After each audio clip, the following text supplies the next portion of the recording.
Hit it. Oh, how you feel, brother? Feeling good. You feel good? Feeling good. It's grooving. Play so much bone, brother. How you feel, man? I feel all right. I call your name. I don't want no people to know you're in here. How you feel, fella? Hey, Jam. Sure getting down. But gotta take you high. Yeah. Ow. All right. You wanna do it again? You wanna do it again, huh? Yeah, let's go on back. We gotta take you high. Yeah. Hi, this is Sharita J, and I'm coming to you out of LA. It's drive time here, 5 p.m. to 6 p.m. Of course, our traffic lasts a little bit longer than that, but anyway, there are a lot of people that listen to me on their devices in their car, and so I'm taking them through drive time. I have a very special guest today, and we're going to be talking about just all kinds of things. You know, what is the American dream? What does that look like? What did it look like? How happy are you at work, at home, in your personal life and business life? So I have a guru on today. I mean, he is Mr. Integrity. David and I have a long relationship. We teach together at CEO Space, and which is one of the most phenomenal business conferences in the world. I don't mean just in the country, in the world, because it brings individuals, entrepreneurs, soulpreneurs, mompreneurs, small business owners, everybody all together from more than 140 countries. And David and I are lucky enough to be two of the facilitators that are there among many others. And so I'm not going to hold up long today because as far as talking a whole lot, because I want to get right to my guest who is Skyping in. He's in the San Diego area, Dr. David Gruder. How are you? Oh, Sharita, I'm just fine. Thanks. How are you? I am amazing and even better with you on the line. And just to give people a little bit of history, as far as you and I, even when I was running for office, you guys, I ran for city council in 2012. And I was coming from one event, and I mean, I felt like a puppy with my tail between my legs. I just felt so beat up. And I'm on the highway, and I'm like, I'm calling for David. I'm like, oh, you're not there. I really need to talk to you. So I'm bringing you someone that is my go-to person, who not only do I talk to about opportunities for that maybe I'm considering, but when I'm feeling low, or just when I need some advice, or to just talk to him about integrity issues. So giving that history, Dr. David, tell us a little bit about why you are doing or why you do what you do. Well, why do I do what I do? That's a really great question. I seem to be charged with a mission of helping our society restore integrity and restore our capacity with integrity, our capacity for sustainable happiness, ethical business, a sustained economy, and social well-being, getting along with each other and collaborating together. Yeah, yeah. Well, you know, the thing is that is so important. There's so much I want to ask you, but one of the things that has just been burning for me to ask someone, I ran across some research, and it said some astronomical number, I couldn't believe it, between 70 to 80% of American workers are unhappy at work. And I just thought that was just an ungodly number. David, what give me some insight on that, or if these employers brought you in, what could be accomplished? I mean, I don't know how to feed that to you and what to ask, but I wanted someone to address that for me. Sure, I'm happy to do that. The stats that you're talking about are very aligned with an index that the Gallup poll people maintain called the Employee Engagement Index. And they find year after year that employees in the workplace, in the United States and abroad, that roughly a little over 70% of employees are either disengaged or actively disengaged from their work. Yeah, yeah. And so then that goes back to, I had even heard that on average, an employee only works maybe 2 hours out of an 8-hour day. Well, that leads straight into why, you know? Yes. So we're actually paying salaries for an individual if we haven't found a way for our employees to be doing what they love every day and working for you in a company, then you're really paying out, your money is just being wasted in actuality. Exactly. And you're right, Sharita. That's a big part of what I do in businesses is that I help recreate or upgrade the business culture in such a way that the personnel, the leaders and the teams are actively engaged, highly productive, Yes. and having a great time doing it while being really clear inside each of them as individuals about what the connection is between the portions of their own personal life mission that they get to express through their job, their job's true value to the business, and the business's true value to its customers, society, and the planet. Wow. Wow. So then that ties to, another question. You and I have talked about the hijacking of happiness. And you talk about that there's 3 steps that anyone can take to get free of what's called the hijacking of happiness. What are they?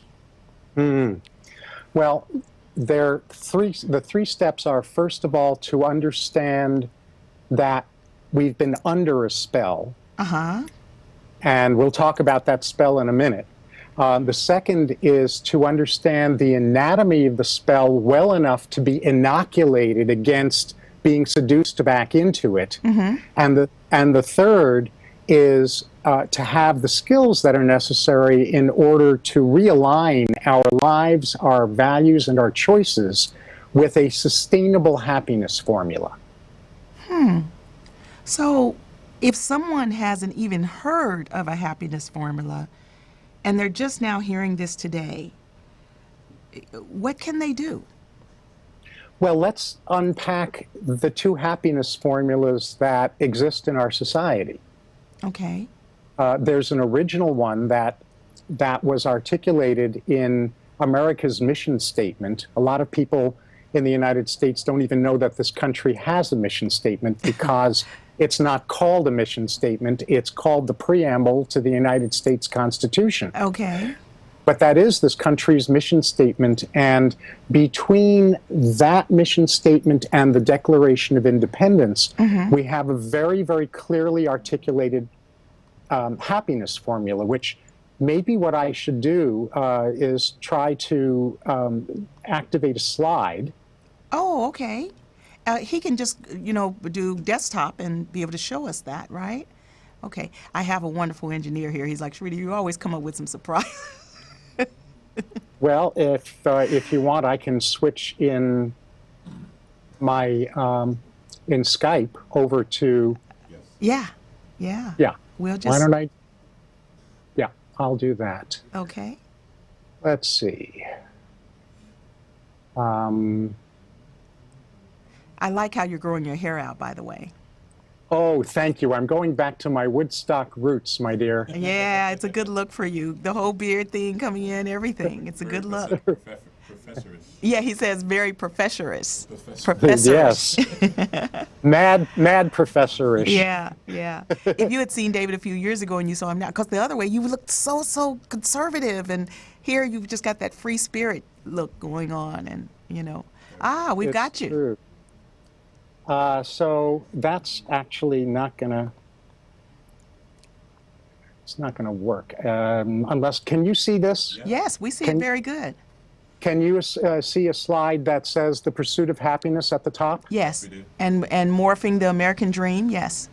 Good. So this is the original American dream. It was the pursuit of happiness, and what the formula for the pursuit of happiness was individual liberty or freedom and the common good, responsibility, social responsibility. Okay.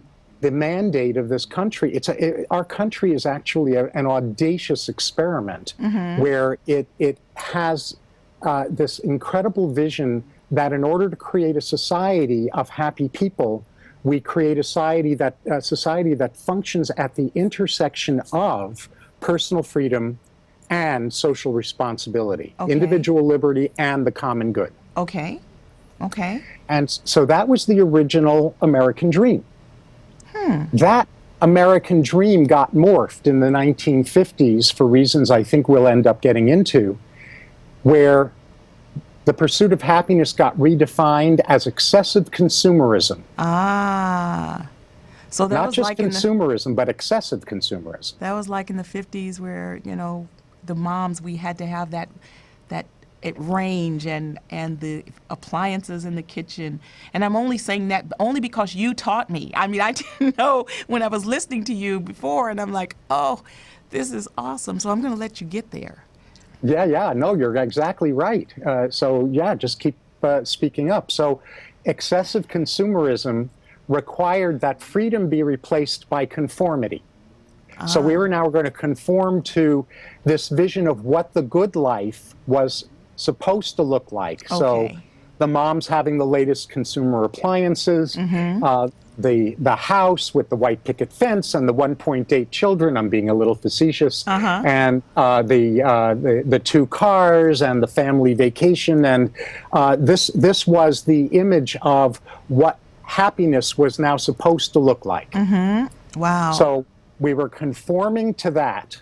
yes. And social responsibility got replaced with overwork.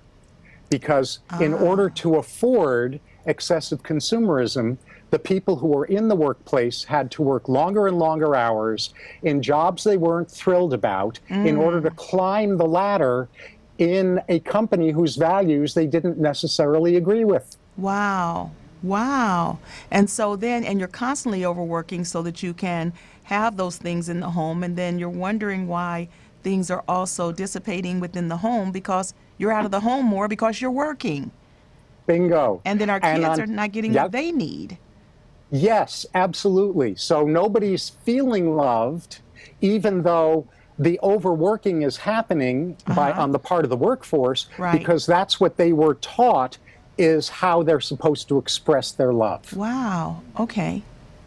Okay. And so, of course, the problem, the vicious cycle, is that the unquenchable appetite of excessive consumerism resulted in people not making enough money, no matter how much they overworked Yes. in a job they didn't love for a company they didn't love. So that's why by the end of the 1950s, for the first time in human history, consumer debt was a really big factor in the economy Wow. Okay. because they were overspending on credit cards in order to make up the shortfall, the gap between the amount of money that the family was generating and the amount of money it seemed to require in order to meet this faulty happiness formula's objectives of excessive consumerism. That's something. And you know, David, a lot of times we find ourselves in a position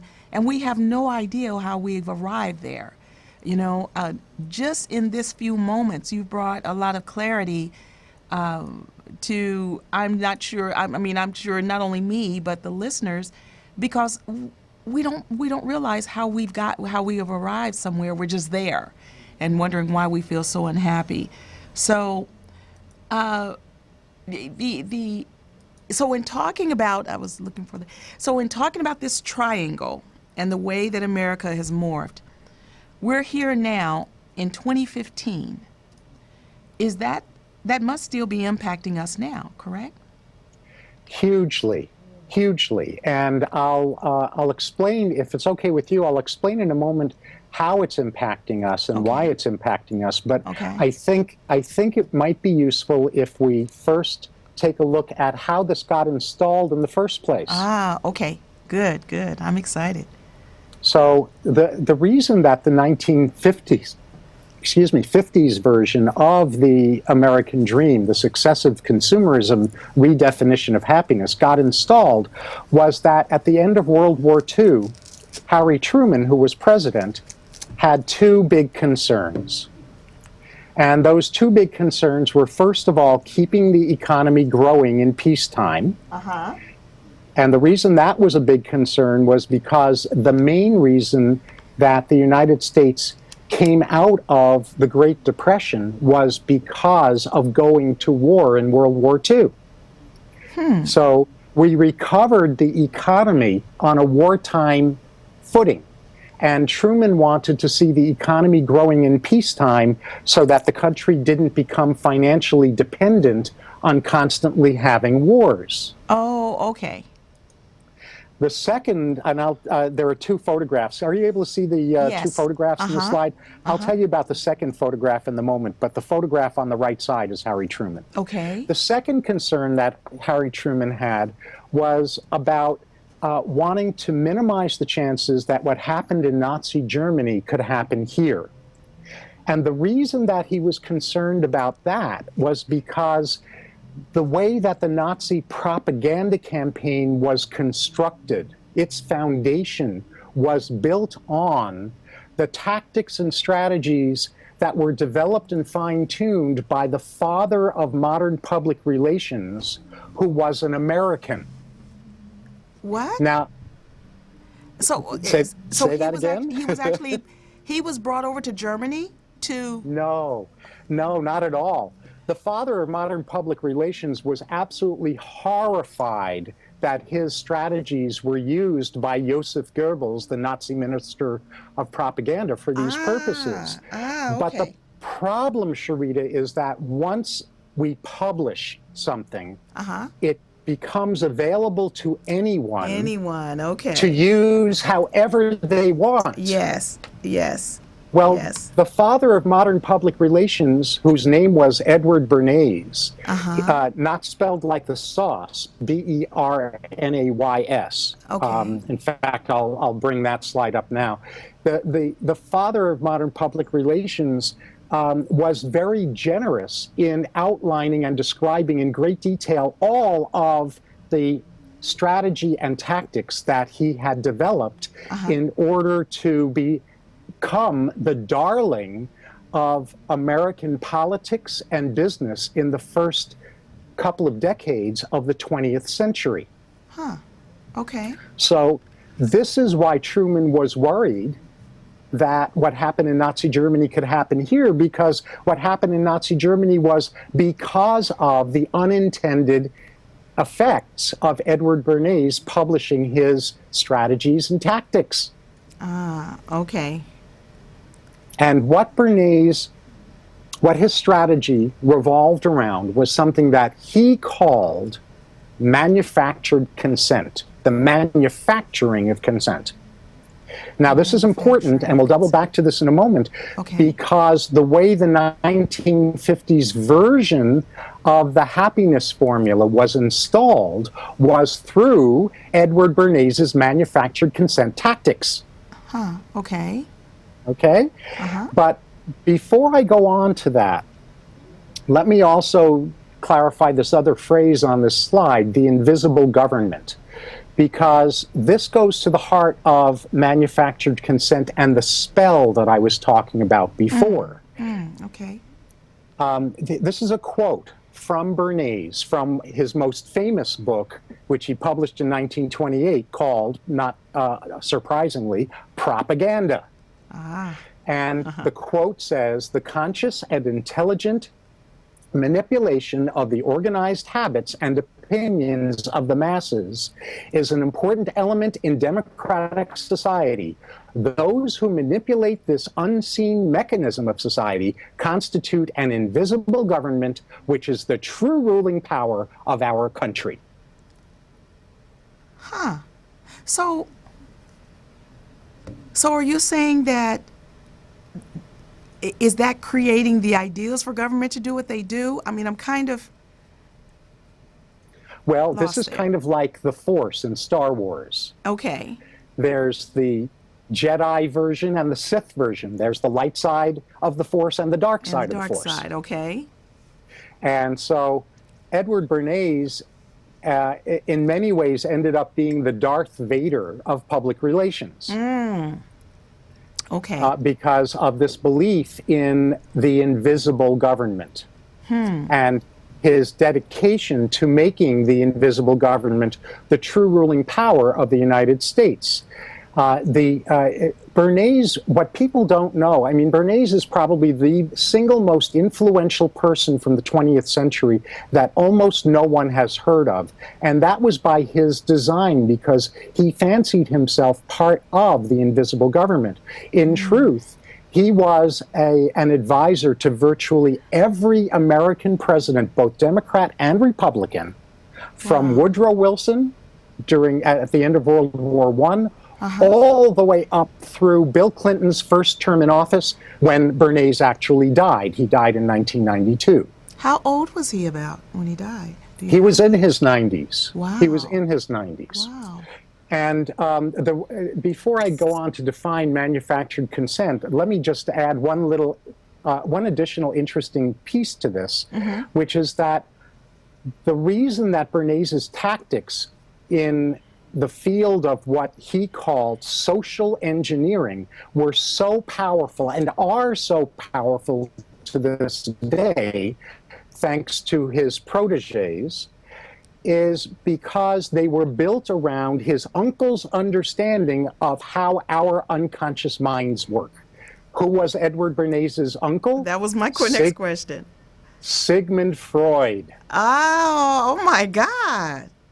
So now you can even appreciate even more how horrified Bernays was when Herr Joseph Goebbels, the Nazi minister of propaganda, got his hands on Bernays's published writings and fashioned the Nazi propaganda campaigns around Bernays's work. Wow. Because Bernays wasn't only American, Bernays was Jewish. Ah.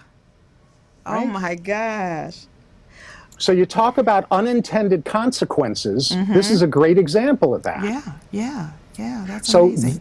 let me define manufactured consent, because this is what was used to install the 1950s version of the American dream for these very noble reasons, right? Keep the economy growing in peacetime and minimize the chances that what happened in Nazi Germany would happen here. And the ground rules of manufactured consent are this. The definition is subtly manipulating people into supporting things they believe they chose themselves. You know, that reminds me, I just watched The Devil Wears Prada probably for the 11th time, right?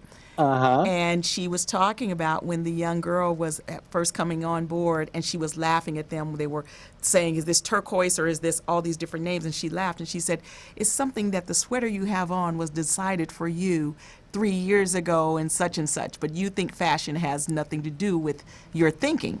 And it's so often that in just what you said, we think that we've made choices because of us, when actually it was manufactured for us to go that way. Wow. Exactly. And this is exactly what is used to this day. Wow. It was used by Bill Clinton to get reelected to a second term in office when nobody, including his own advisors and the Democratic political pundits, thought he had a snowball's chance in HE double hockey sticks of getting reelected. Yeah. But what Bill Clinton did was that he hired as his campaign manager for his reelection campaign one of the main proteges of Edward Bernays, to use Bernays's tactics to get him reelected. Who did he hire? A political operative by the name of Dick Morris. Now, anyone who follows politics closely behind the scenes knows that Dick Morris is a mercenary in politics, and whereas he was working on behalf of Clinton to get him reelected to a second term in office as a Democrat, he then shifted over to the Republican side in the early 2000s to support George Bush and company. Okay. And so when you think of MSNBC, when you think of Fox News, these aren't news bureaus. These are manufactured consent mouthpieces for the right and the left. Okay? David, I'm going to get depressed. Well, fortunately, there's a way out. So don't get too depressed. Okay. But let me just do one more depressing thing, however, Okay. which is another quote from Edward Bernays. Okay. In almost every act of our lives, we are dominated by the relatively small number of persons who understand the mental processes of the masses. It is they who pull the wires that control the public mind. Like we're puppets.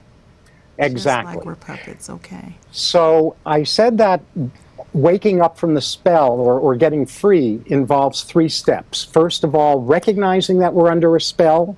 Yes. Second, understanding the anatomy of the spell. And third, developing, understanding the anatomy of the spell well enough to be inoculated against being manipulated by it. And then the third is to have the skills to do something different from the spell, to really reclaim the power over our happiness, health, prosperity, well-being, integrity, social responsibility, governance, education, journalism, go on and on. Yeah. So let me unpack the anatomy of this. Okay. What the 1950s faulty happiness formula led to was non-integrous businesses and individuals. So again, in place of the original happiness formula, the pursuit of happiness through the combination of personal liberty and the common good, freedom and responsibility. Okay. Here's what happened.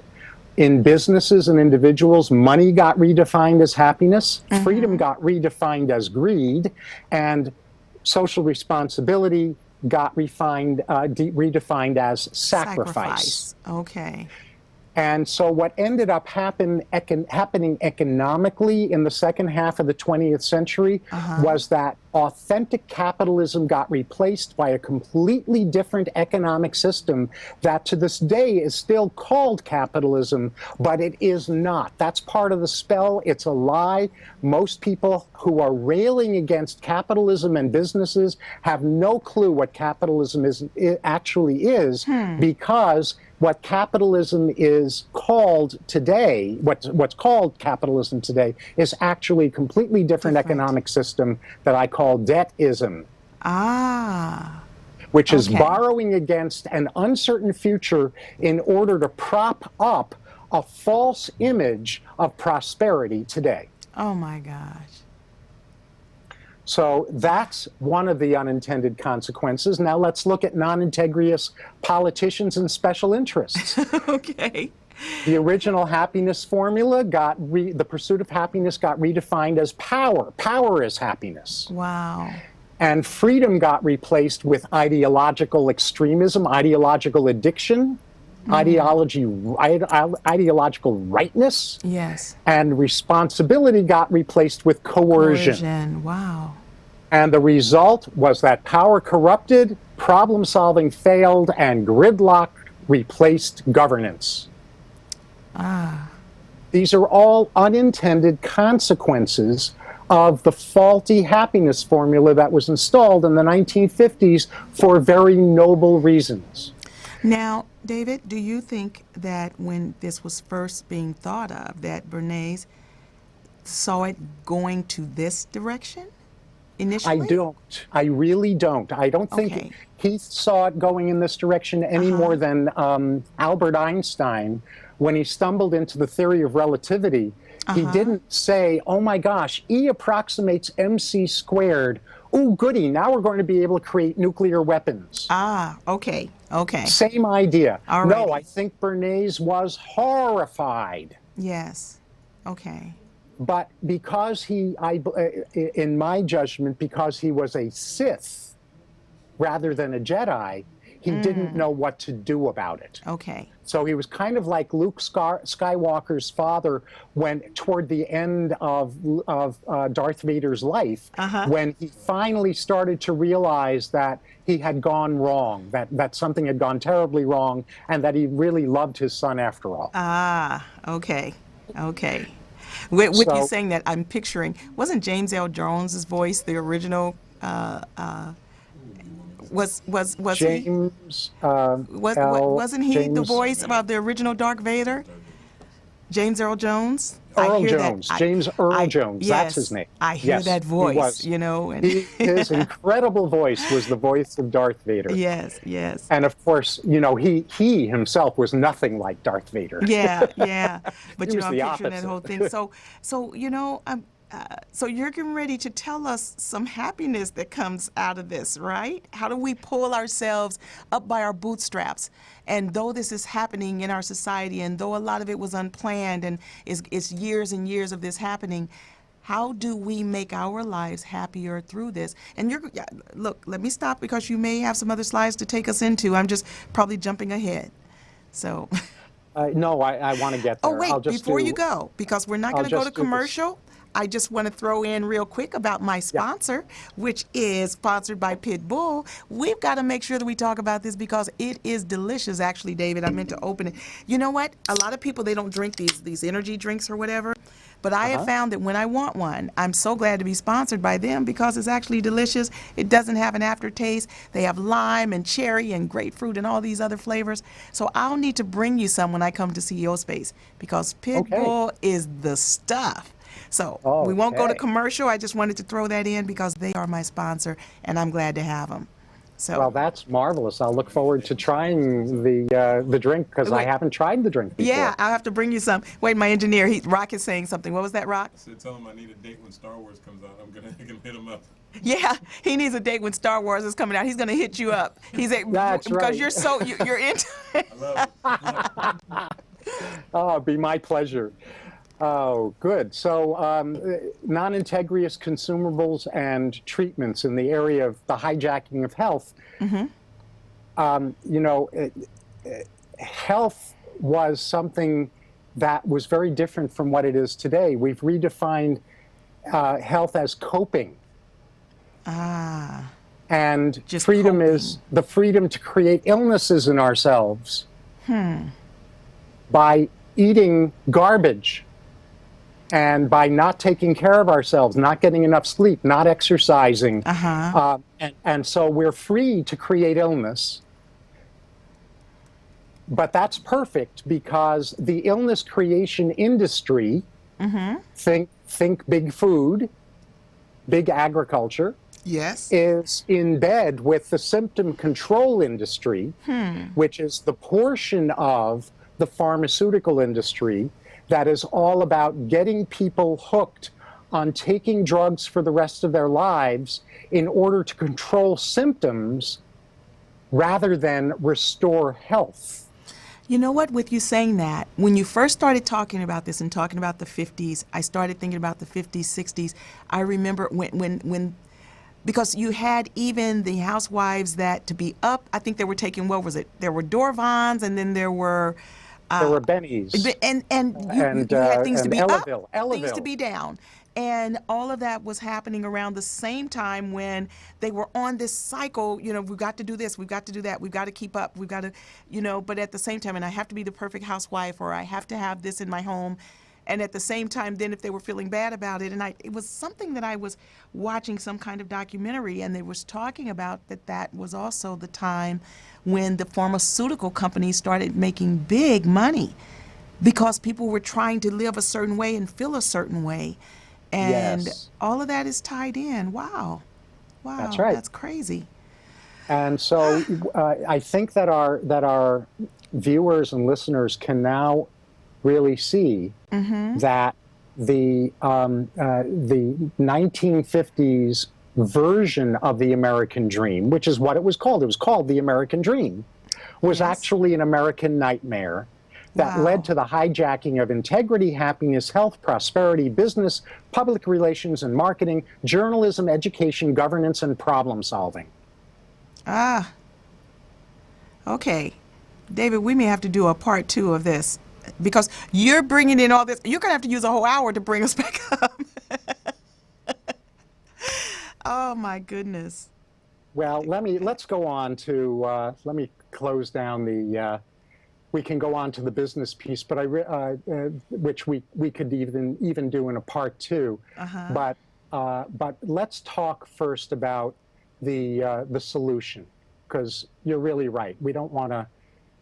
I don't bring people's attention to these things in order to get them to be depressed.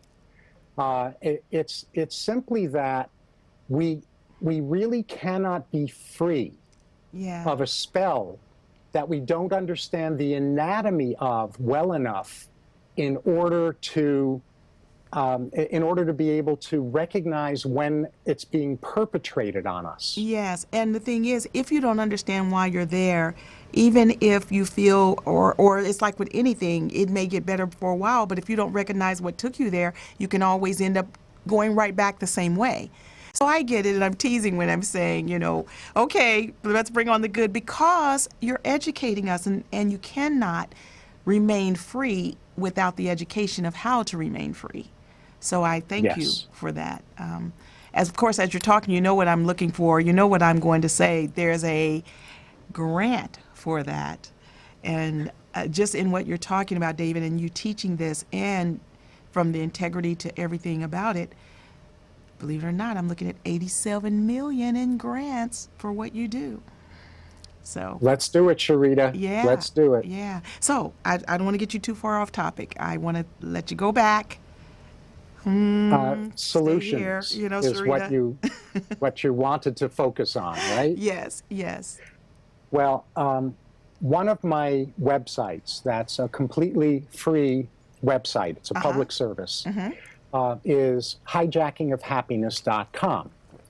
Okay. And on that, on the homepage of that website, people can watch my TEDx talk on this topic. But more importantly, inside the website are currently 5 areas, and I'm going to be expanding those areas over time beyond the 5. But they're the hijacking of happiness, health, prosperity,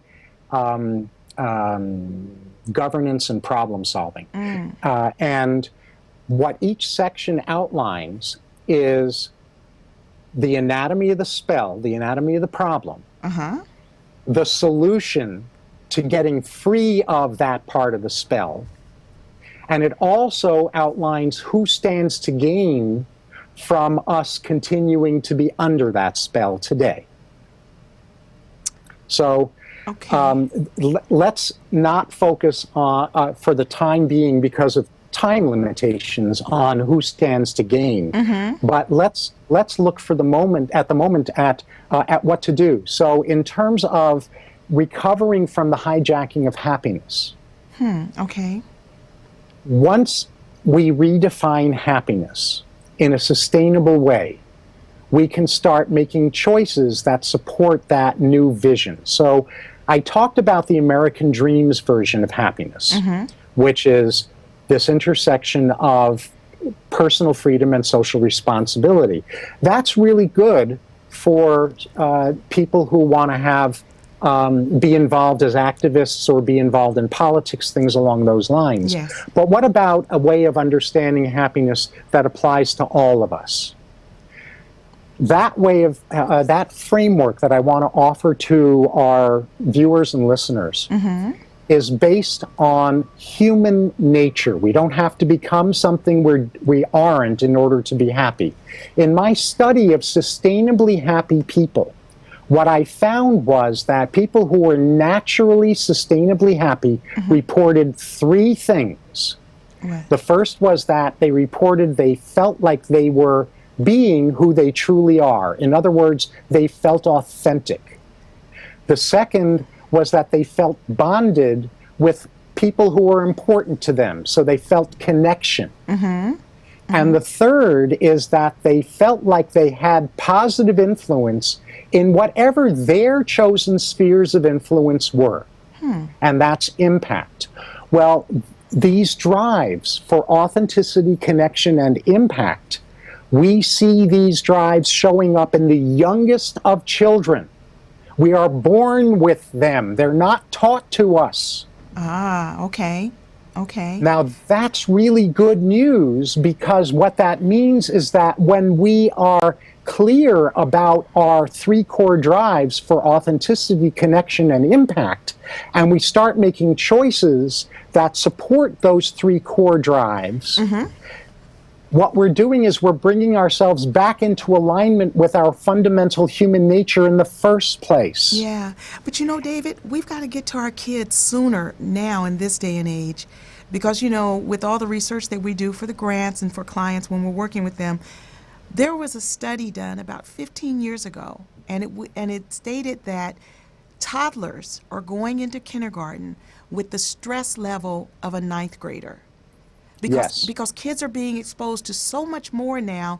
They're not being reared the same way. Many are not having both parents in the household, or there's so many different obstacles that they're dealing with at such a young age now. And so that brings me to you.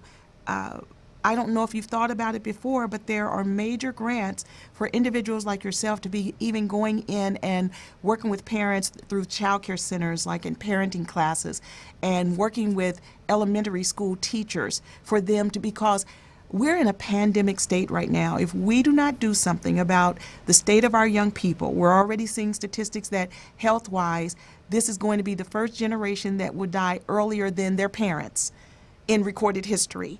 And not to mention all the other things that are playing a role in that. And so that's why continuously I try to get individuals like yourself to step more over into the social consciousness of what's going on with our world, because we've got to do something.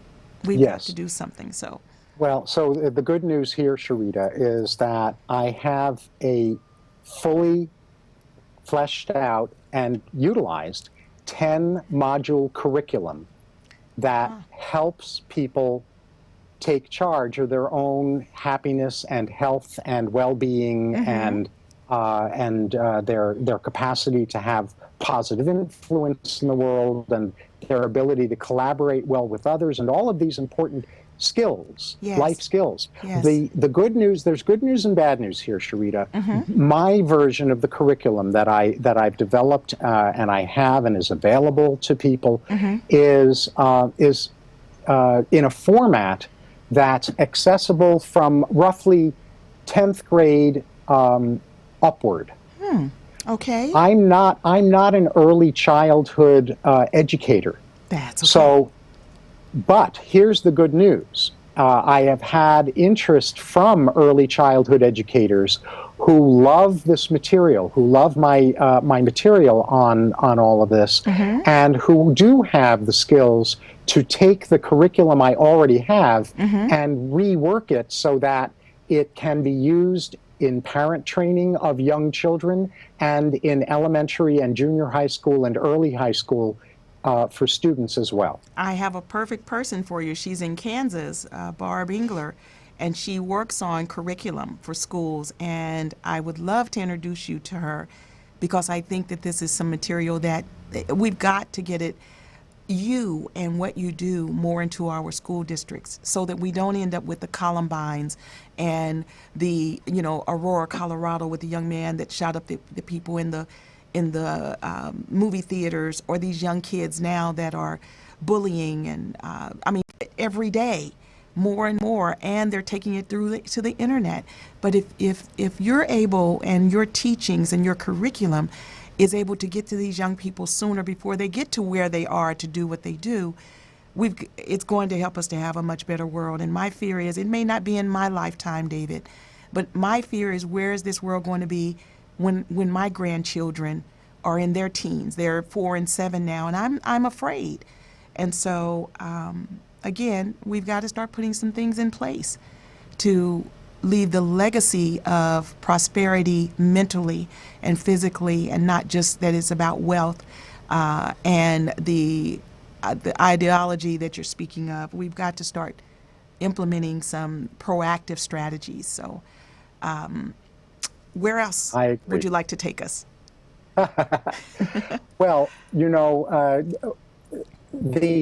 the hijacking of the American dream is really responsible in so many ways for where we started today. You started with these really alarming statistics about people being miserable in their work, and I amplified on that about the equally alarming statistics about people not just being unhappy at work, but not being engaged with their jobs. Right. So everyone's suffering. The individuals are suffering, and the businesses are suffering.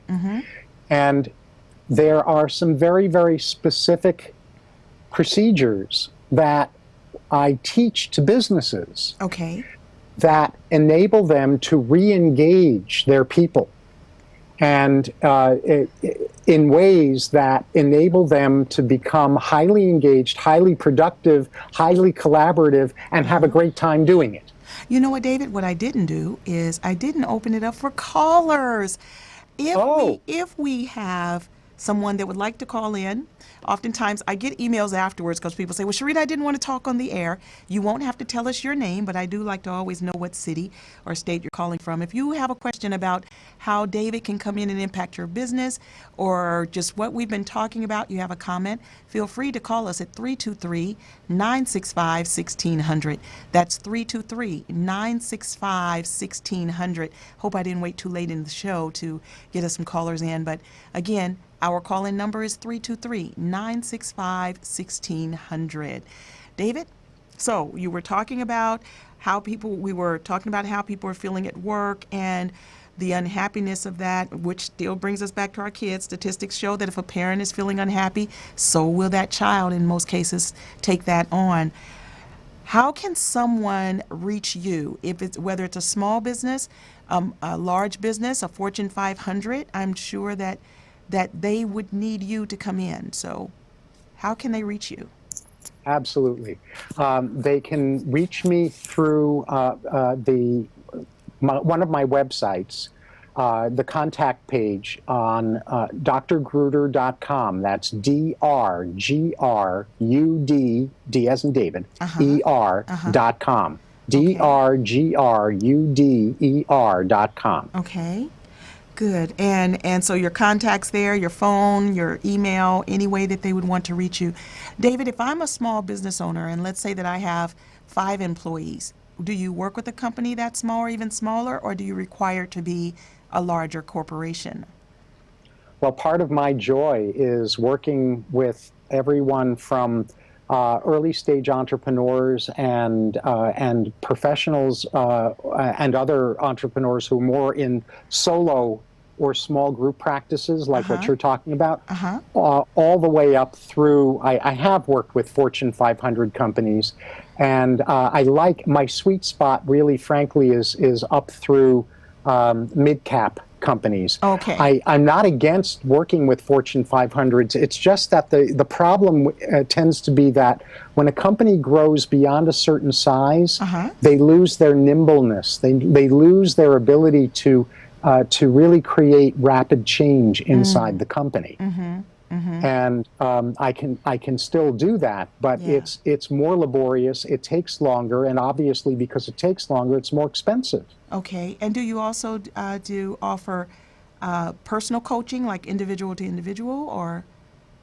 Yes, the coaching that I do is with the individual coaching is with people in leadership roles, whether being a trusted advisor for CEOs or for people in politics. And I also work with people in the helping professions, since I myself am a healthcare professional by training. I'm a clinical and organizational development psychologist. That's what my doctorate is in, my PhD. You know what? I forgot about that. Yeah, and so I work a lot also with people in the healthcare field, helping them become, if they're in mental health, I help them become what I call psychpreneurs, where I help them identify the portions of the expertise that they've developed over the years that can be translated into information products that they can deliver in a semi-passive way, like online, for example, so that they can get out from under the burden and the grind of having to make money using an employee's monetization formula, which is trading time for money. Yes. So all you can do if you want to make more money, if you're trading time for money, is raise your fees or work more hours. Whereas entrepreneurs make money by trading value for money. Yes, yes. Because if you create that value, It's almost like I was just telling a girlfriend. She was like, well, what, I don't know what to do and I'm afraid to step out there. And I just said, with faith comes finance, you know. I have found, at least in what I do in my business, when I can help someone to work in their passion, truly be in their passion, what God, that drive that is naturally in them, Yes. in operating in that, the finance comes. Now, it may take a moment if your business development skills are lacking, or your communication skills, or you don't know how to market. Those are other skill sets. But it still Yes. doesn't mean that what you are passionate about cannot become what you work in every day. And I can tell that you love, love, love what you do. Even when we're passing I each do. other in the hallway. I mean, we always have to just stop and give each other a hug, but you always have this energy that I just want to stop and hug you and feel that, you know, get that charge. Because sometimes I'm feeling a little beat up and I just want to stop and I need some David hug right now, you know. So I cannot wait to expose you even more to the individuals that are in my life, from the nonprofits to the entrepreneurs and all the others that I'm training, because we always say we've got to figure out a way for us to work together. And this year, this time is going to be the time. We've talked more maybe in the past month than we have in a very long time, and so we're working on it.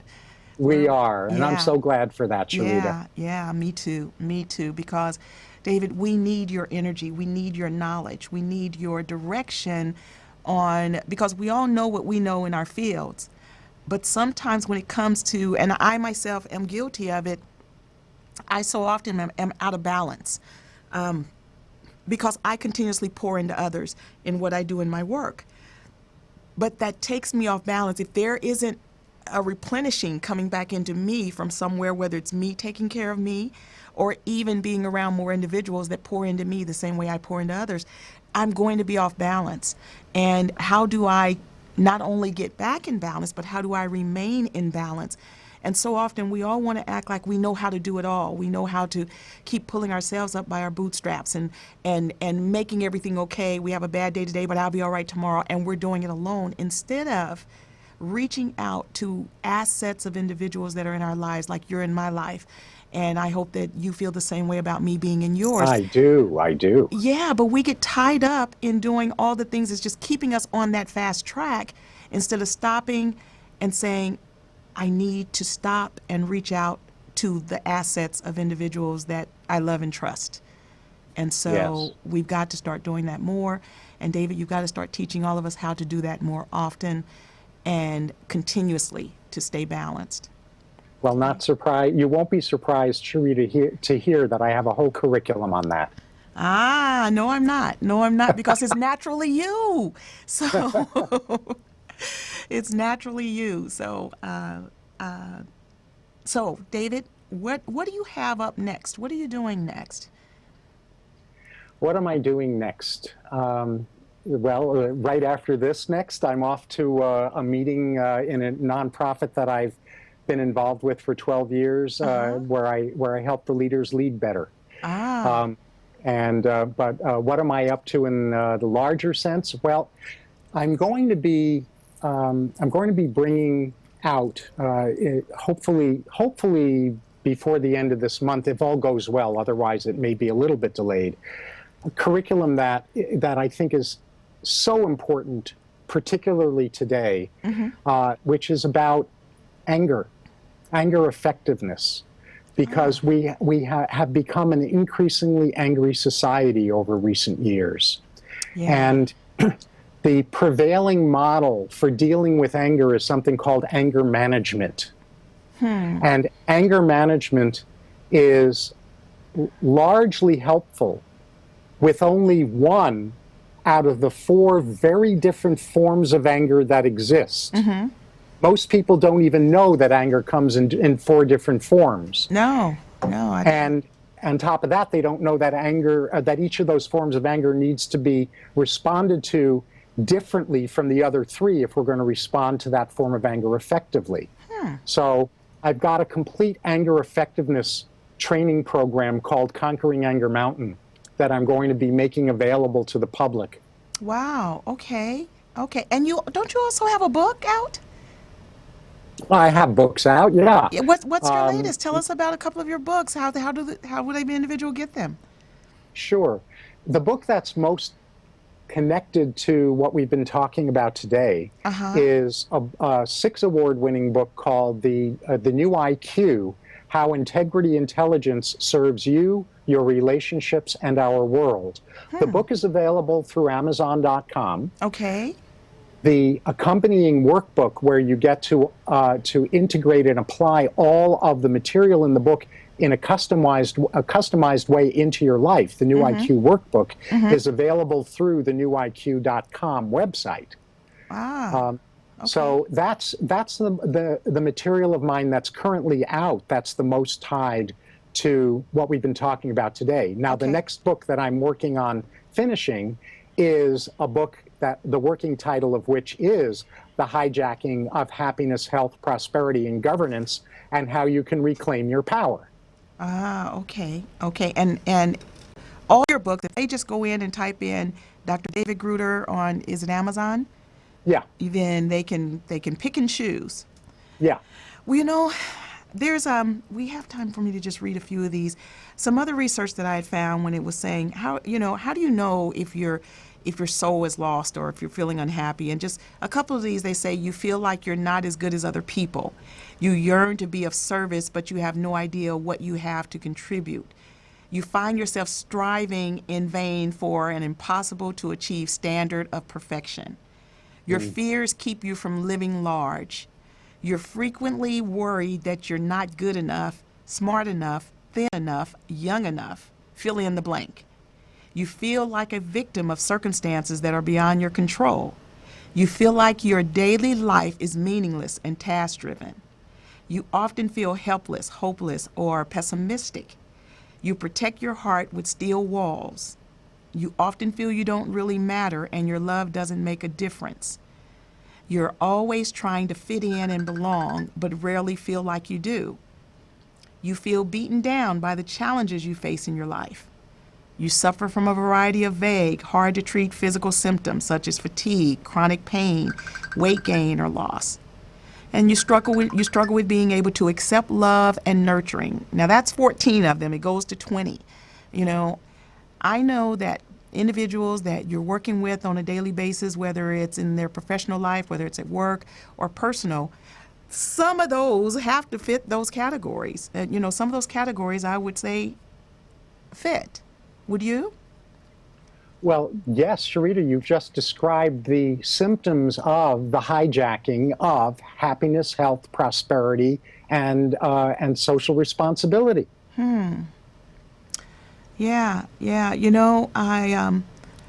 David, yes, we've got to do some work together. I don't know if you've seen in my last presentation at CEO Space, and there's this cartoon that I found. I wish I knew who the artist was. And a guy is sitting at a table just like this, like I'm sitting here, hands folded, and he says, and in front of him is like an elephant, a fish in a fishbowl, a seal, a dog, a monkey, and a bird, and they're all in a line. And he says, and there's a large tree behind them. And he says, to make this test fair, this exam, I need everyone to climb that tree. Now, he's saying that it's fair, but when you look at who's in front of him, an elephant, a fishbowl, a fish in a fishbowl, a seal, the only one that is made to climb that tree is the monkey. The dog, now I have seen a dog run up a tree, but that's uncommon. So the thing is that we so often try and compare ourselves to individuals that are in our lives just because they're sitting next to us or standing next to us or whatever. But they're as different as those animals that were in that line. But we all are trying to do the exact same thing and wondering why we're not doing it as well. And so I use that cartoon because it is so crystal clear in looking at that visual that we are all not equal, even though we're right here. And stop trying to live your path and walk your path the same way you see someone else. Stop, wondering why your business isn't growing like so-and-so's and you've been doing it the same time, same way, when, walk your path, find your journey so that you're waking up every day happy to be doing what you're doing. You're feeling good about what you're doing and what your outcomes, if they haven't gotten there yet, that you're going to get there and you're feeling good along that journey, instead of just focusing on getting to a destination without living each day as full as you can. And again, That's why I want to help so many individuals get to you. Because with the way that we are right now in America and all over the world, feeling anxious, a lot of what you described and what actually was happening to get us to where we are, it's still not a hopeless time. As long as we're north of dirt, there's a way to be happier in what you do. So again, we have just a few minutes, David. I talked on that a little longer than I had planned to. Give us again your website. Sure. So the website that's connected to a lot of the material that we covered today is hijackingofhappiness.com. And the website that you can go to contact me and to learn more about what I do with businesses and entrepreneurs and leaders is drgruder.com, drgruder.com. Okay. Well, David, again, I'm going to have you back again and again because we need you and we need more individuals to hear you. I see now I've got a couple of emails that have come in. I'm going to have you back. We're going to talk about a date that you can come back. We're going to promote it in advance, and I'd love for you to be in the studio with me. And so I want to thank you again for being on the air, Dr. David Gruder. He is Dr. G, the man of integrity.